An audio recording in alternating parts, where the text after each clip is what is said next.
హర్యానాలో రెండోసారి అధికారంలోకి వచ్చాం. మహారాష్ట్రలో ఈరోజు చూస్తే మూడోసారి అధికారంలోకి వచ్చాం. మధ్యప్రదేశ్లో అనేక దఫాలుగా అధికారంలోకి వస్తూ ఉన్నాం. యూపీ ఎలక్షన్ చూసినట్లయితే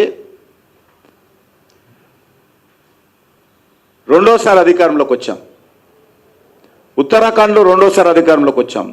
అస్సాంలో రెండోసారి అధికారంలోకి వచ్చాం. ఈ రకంగా అనేక రాష్ట్రాలలో భారతీయ జనతా పార్టీ మేము చేసినటువంటి పనిని నరేంద్ర మోడీ గారి నేతృత్వంలో ప్రజలకు చూపించి అధికారంలోకి వచ్చాము.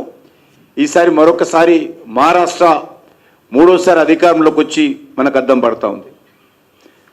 ఈరోజు కాంగ్రెస్ పార్టీ 3 రాష్ట్రాలకే పరిమితమైంది.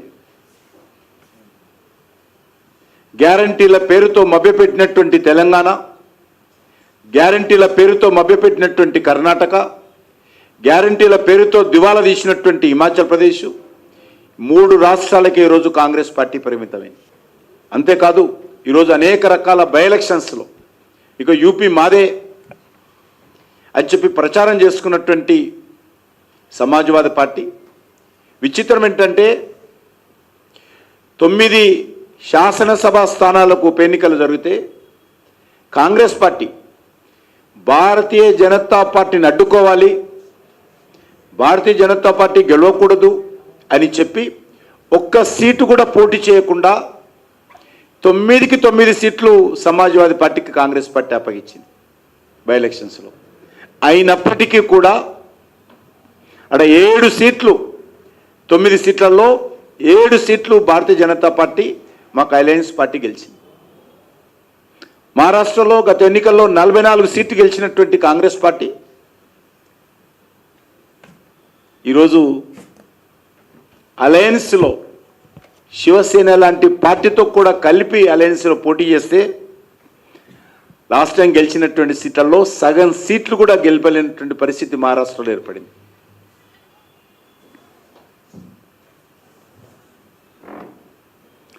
చాలా నవ్వొస్తుంది మహారాష్ట్ర ఎన్నికలు చూస్తే. ఎన్నికలు ఫలితాలు రాకముందే బాంబే ఎయిర్పోర్ట్లో 4 విమానాలు సిద్ధం చేసి పెట్టారు. 4 విమానాలు, పైలట్స్ కూడా వచ్చి కూర్చున్నారు విమానాలలో.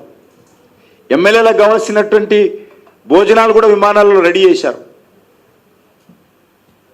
ఫలితాలు రాగానే వాళ్ళందరినీ, తెలంగాణ రాష్ట్రాన్ని కొంతమందిని,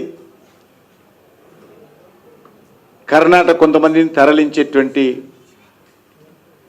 అద్భుతమైనటువంటి ప్లానింగు, ప్రజల ఆలోచనను, ప్రజల నాడిని పసిగట్టలేనటువంటి కాంగ్రెస్ పార్టీ పథకాలు సిద్ధం చేసుకొని ఈరోజు దేశ ప్రజల ముందు మరోసారి నవ్వులోపాలైంది. శివసేన, ఉద్ధవ్ ఠాక్రే నేతృత్వంలో ఉన్నటువంటి శివసేన, ఒరిజినల్ శివసేన కాదు, బాలాసాహెబ్ ఠాక్రే శివసేన ఏక్నాథ్ షిండే నేతృత్వంలోకి వెళ్ళింది. పార్టీ పేరు కానీ పార్టీ గుర్తు కానీ ఏక్నాథ్ షిండే గారి నేతృత్వంకి వెళ్ళింది. ఉద్ధవ్ ఠాక్రే నేతృత్వంలో ఉన్నటువంటి పార్షియల్ శివసేన రాహుల్ గాంధీతో కలిసి బాలాసాహెబ్ ఠాక్రే యొక్క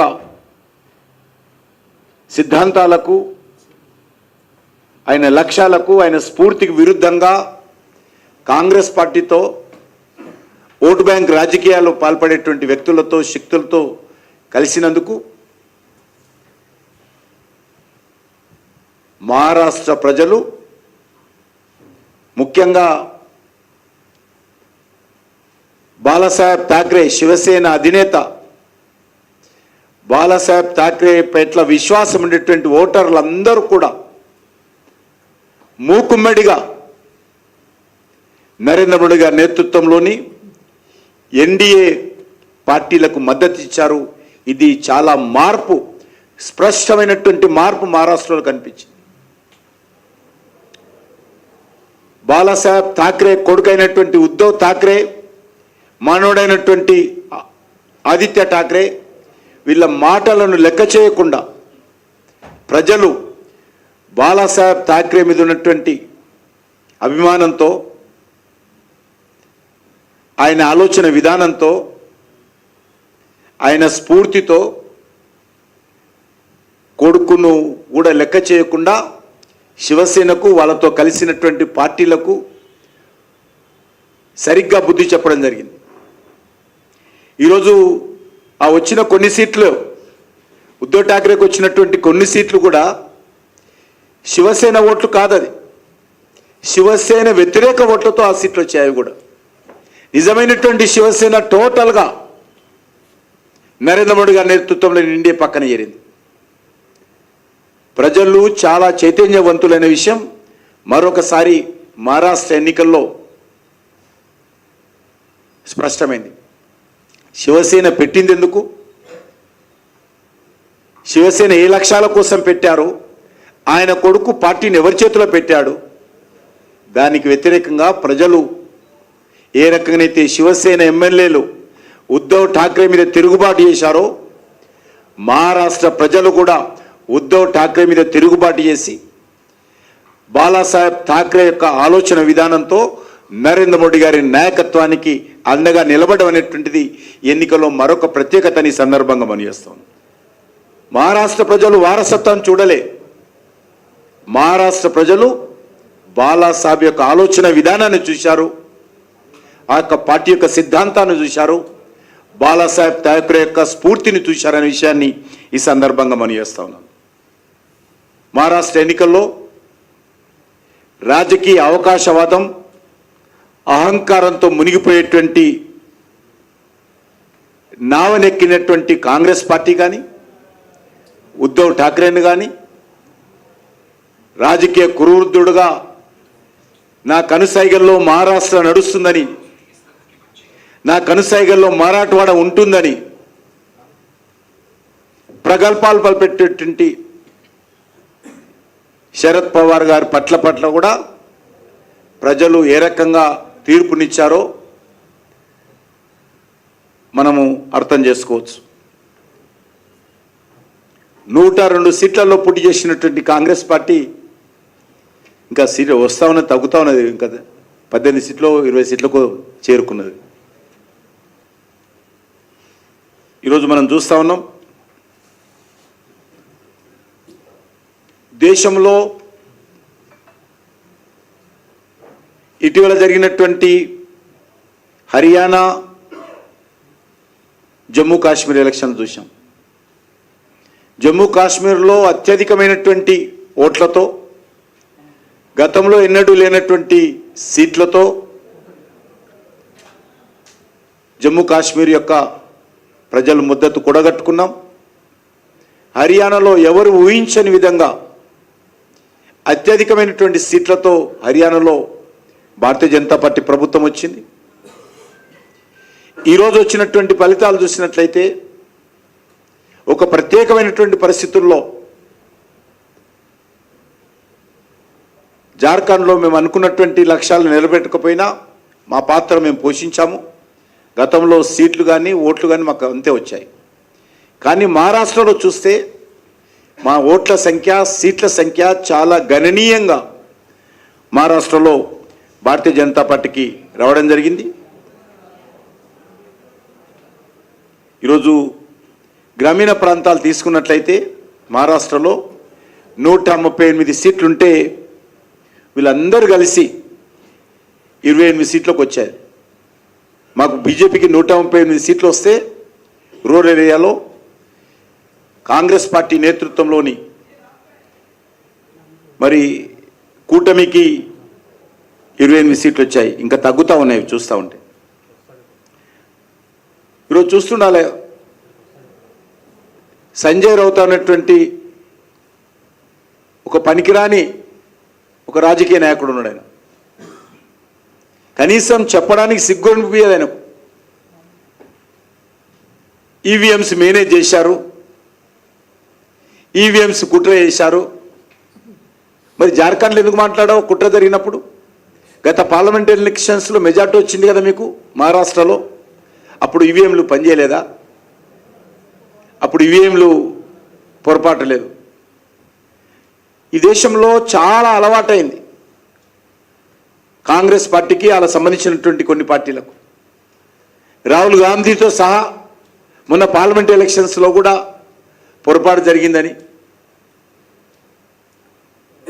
ఎలక్షన్ కమిషన్ మీద విపరీతంగా తప్పుడు ప్రచారం చేశారు. వాళ్ళు గెలిస్తే తెలంగాణలో ఈవీఎంలు బాగున్నట్టు, వాళ్ళు గెలిస్తే కర్ణాటకలో ఈవీఎంలు బాగున్నట్టు, వాళ్ళు గెలిస్తే హిమాచల్ ప్రదేశ్లో ఈవీఎంలు బాగున్నట్టు, వాళ్ళు జార్ఖండ్ ముక్త్ మోర్చా జార్ఖండ్లో గెలిస్తే ఈవీఎంలు బాగున్నట్టు, బీజేపీ గెలిస్తే ఈవీఎంలు ట్యాంపరింగ్ జరిగినట్టు ఒక అలవాటు కాంగ్రెస్ పార్టీకి అయింది. రాజ్యాంగబద్ధమైనటువంటి సంస్థలను నిర్వీర్యం చేయడము, ఇతర దేశాలకు వెళ్ళి భారతీయ జనతా పార్టీ పట్ల, భారతదేశం పట్ల, నరేంద్ర మోడీ పట్ల విషయం చల్లడము, దేశ వ్యతిరేక కార్యక్రమాలు చేపట్టడము కాంగ్రెస్కి అలవాటైంది. ఈరోజు జరిగినటువంటి ఉప ఎన్నికల్లో కూడా భారతీయ జనతా పార్టీ ఇతర పార్టీలకు సంబంధించినటువంటి సీట్లలో కూడా పాగా వేసింది. ఇంకా పూర్తిస్థాయి ఫలితాలు రాలేదు. 2 పార్లమెంట్ సీట్లుంటే నాందేడు సీటును బీజేపీ నిలబెట్టుకునేటువంటి ప్రయత్నం చేస్తుంది. ఫలితాలు పూర్తిగా వస్తాయి.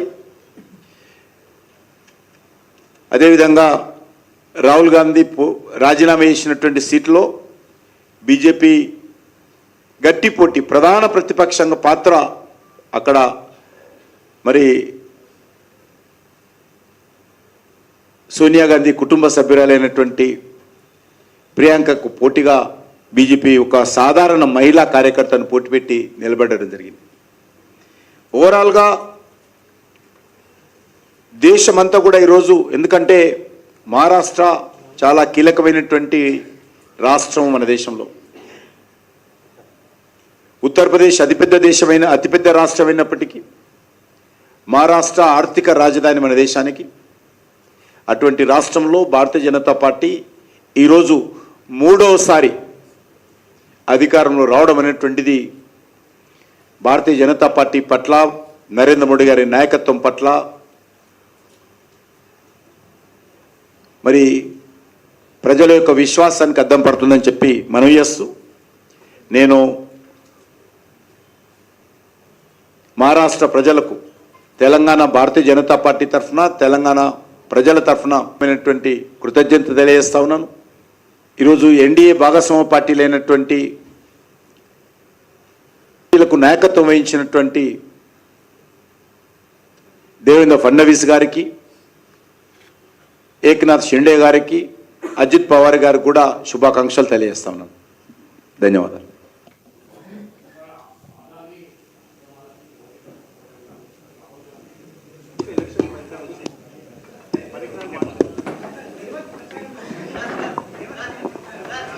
మహారాష్ట్రలో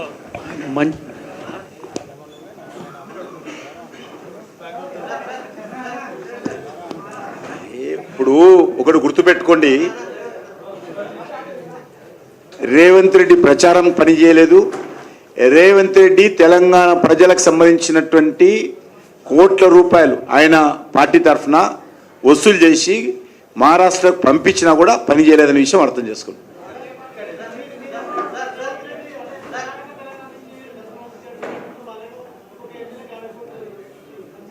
ఎవరంటున్నారు? నేను తెలంగాణ గురించి మాట్లాడుతున్నా. తెలంగాణకైతే తెలంగాణ నుంచే